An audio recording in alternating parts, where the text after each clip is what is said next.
The Job Summit begins in half an hour in Canberra as the country's business leaders try to solve Australia's employment and economic issues alongside the unions and government.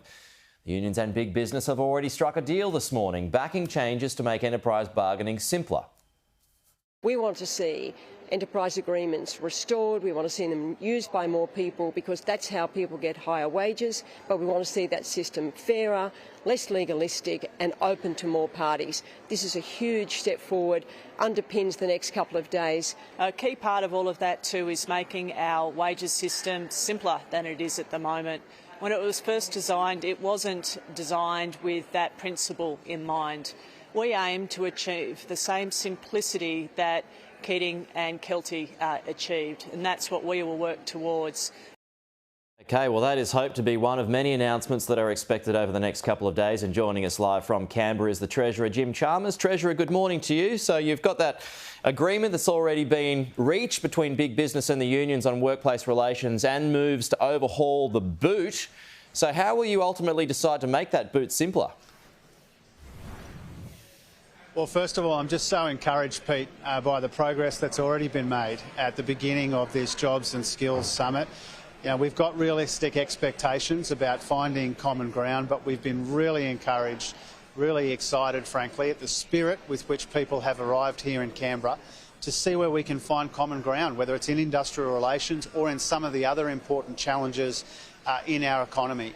And so we will work together with the employers, with the union movement, to see where this agreement can bear fruit in terms of changes to our industrial relations regime.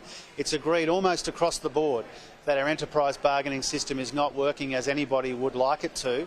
And so this agreement and these principles from the ACTU and the Business Council of Australia, I think, kick this summit off in exactly the right tone. You didn't want to move on the Better Off Overall test. So what's behind that? Is it an example of the flexibility that you're willing to show here? Well, we're genuine about bringing people together. You know, we want to bring people together around these big economic challenges. And one of the most heartening aspects of the lead up to this Jobs and Skills Summit is not just the ideas that have been put to government, but the work that's been happening between different parts of the economy to see where they can find common ground and bring it to this Jobs and Skills Summit. We've seen that this morning already with the ACTU and the Business Council of Australia. I think that augurs well for the next 2 days. Right. We are cautiously optimistic that we can proceed and progress on that front, but hopefully a handful of other fronts as well. OK, well, IR and enterprise bargaining aside, the overwhelming message that's been relayed to me on this program has certainly been we need more migrants and we need changes to visas and visa processing. So we know a big part of the problem already. Why not just get cracking on that now? Well, first of all, it is agreed, I think, and understood right across the board that we've got labour shortages and skills shortages, and we are up for a genuine conversation about how we make our migration settings more appropriate to those economic conditions. But also, if we are going to increase migration, we need to make sure that it's not a substitute for training Australians for opportunities. We need to make sure that we have places for people to live, and these are all the important considerations ahead of us over the next couple of days. But I think everybody's up for a responsible conversation about how we get those migration settings right. Everyone I talk to around Australia, employers in every corner of Australia say that they're having trouble finding people, and we want to help. Well, the master builders have said they need 500,000 workers at the moment. David Littleproud has said that some 120,000 workers are needed in the agriculture sector.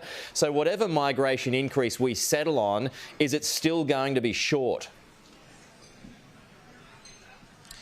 Well, we'll conclude a view on the migration settings, hopefully, with some broad consensus over the next couple of days. But our objectives are pretty clear here. I think people know where we're coming from. We're up for a conversation about migration. These labour and skills shortages are really serious, but we want to make sure that's not a substitute for training people. One of the big problems we've got in the economy, Pete, is that when we've got unemployment in welcome ways at this historic low 3.4%, we've still got a whole bunch of Australians who are locked out in one way or another from those opportunities. So we want to reattach people to opportunities in the economy. We want to make sure that as our national economy grows, people actually benefit from it in terms of decent pay and good, secure jobs. And so that's another thing that we'll be very focused on. OK, well, one of the points that's been put forward and has done for a while from the opposition is to get pensioners working for longer without that eating into their tax benefits. Is that something that you would support? Well, first of all, if they thought it was a good idea, they would have done something about it over the decade that they were in office.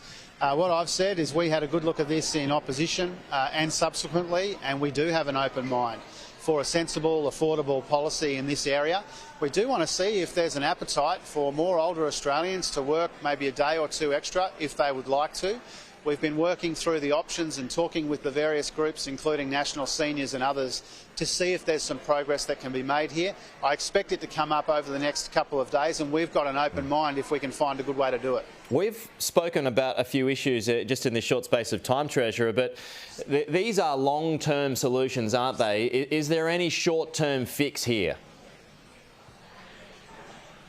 I think there will be some steps that we can take more or less immediately, certainly this year, to try and fill these skills and labour shortages. You know, for example, the Immigration and Home Affairs ministers have said repeatedly that they want to try and find a way to get through that visa backlog because there are workers waiting in a queue there. There are other steps that we might be able to take. What we'd like to do tomorrow afternoon, if all goes well, and we've got realistic expectations about the contentious issues before us the next couple of days, but ideally we'd come out tomorrow afternoon with a list of steps where there's sufficient ground to move ahead on more or less immediately, and then obviously there'll be a list of things that will require some further work. So just a final point on that then. So who decides this? I mean, is it you and the Prime Minister and members of the government? You're there with a notepad and you talk about it afterwards and say, well, this works, this doesn't work, and we're going to make an announcement at the end of what we're going to proceed with or not? Oh, there'll be an element of that, but I think one of the other heartening things about it, Pete, is it's not just what government can do.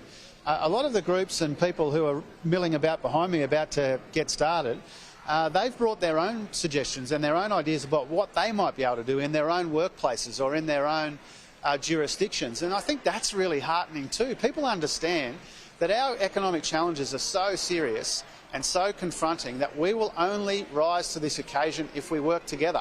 And there's a general understanding about that across the board. Government has a big role to play here, but it's not the only role to play. Treasurer Jim Chalmers, busy morning for you, I know. Appreciate your time. Thank you.